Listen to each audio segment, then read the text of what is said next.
Yeah! Come on! Haida! Thank you! Căsănăm! Mersi, mulțumim!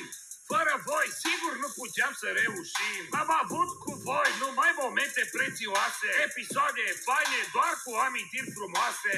Thank you! Căsănăm! Mersi, mulțumim! Fără voi, sigur nu puteam să reușim. Am muncit, i-am distrat, dar am și suferit. Dar e sigur, fără voi nu am fi reușit. Thank you! Căsănăm! Mersi, mulțumim! Fără voi, sigur nu puteam să reușim. Am pornit de la nimic și am făcut ceva, nu mamele, dar să placă la toată lumea. Thank you! Căsănăm! Mersi, mulțumim! Fără voi, sigur nu puteam să reușim. În 2005 era ceva nemai văzut. După 20 de ani vă spun, atât s-a putut. Atât s-a putut. Atât s-a putut.